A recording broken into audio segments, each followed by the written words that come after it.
Assalamualaikum warahmatullahi wabarakatuh. Nama saya Ria Fitrianingsih dari jurusan Ekonomi Syariah semester 5 kelas EGSF.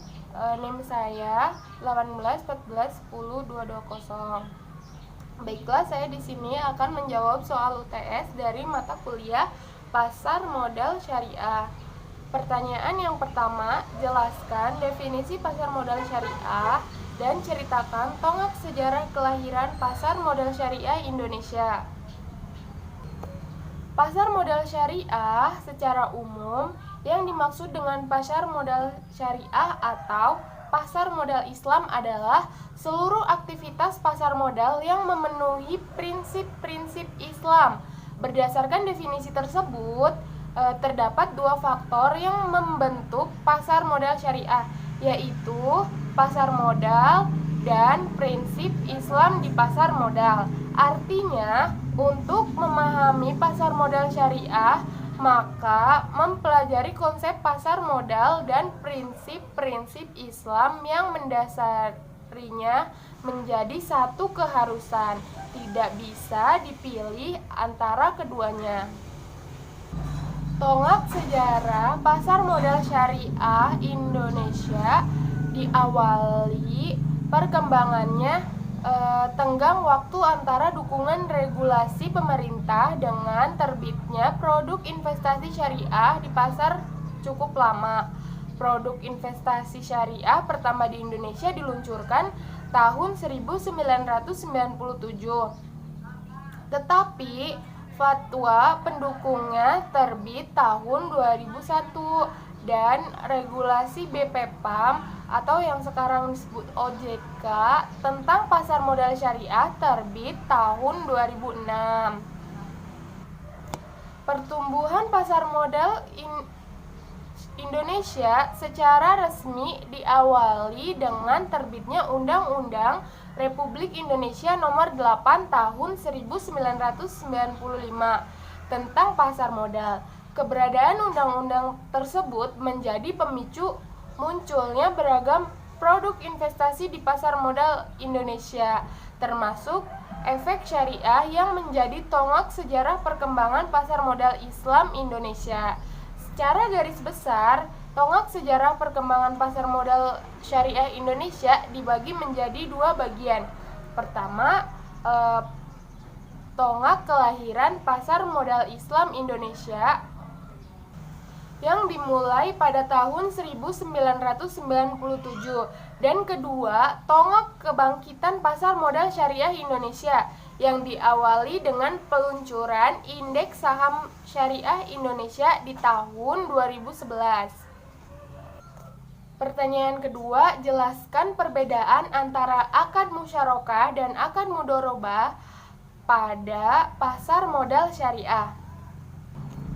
Akad musyarakah adalah akad kerjasama antara dua pihak atau lebih untuk usaha tertentu, di mana para pihak memberikan kontribusi dana atau modal usaha.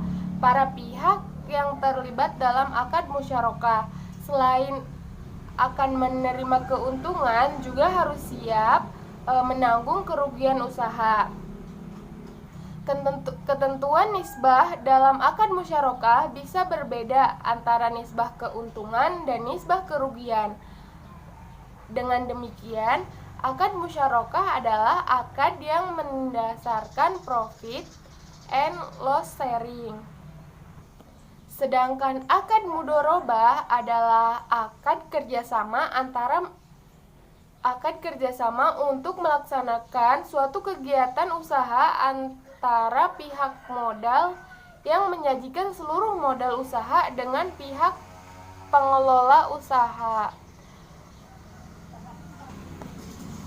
Modal usaha yang diserahkan oleh pemilik modal harus berbentuk dana atau uang, tidak boleh berbentuk piutang.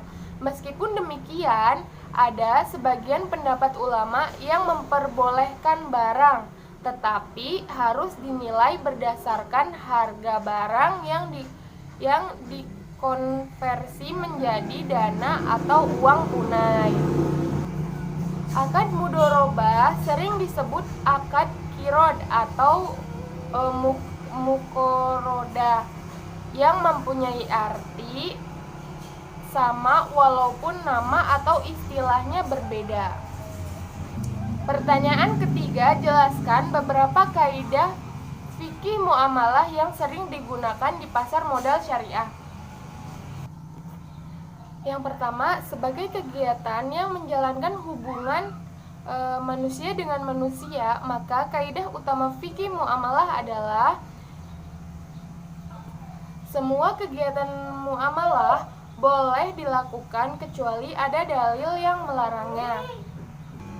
Yang kedua, al-kharaj bi al-daman, yang artinya apabila kita melakukan kegiatan usaha atau investasi harus siap menanggung rugi. Dan al-ghurmu bil ghurmi, yang artinya bahwa tidak ada keuntungan yang tidak mengandung resiko. Yang ketiga, segala mudorot harus sedapat mungkin dihindarkan atau dihilangkan. Dan yang terakhir, mencegah kerusakan harus didahulukan daripada mengambil kemaslahatan.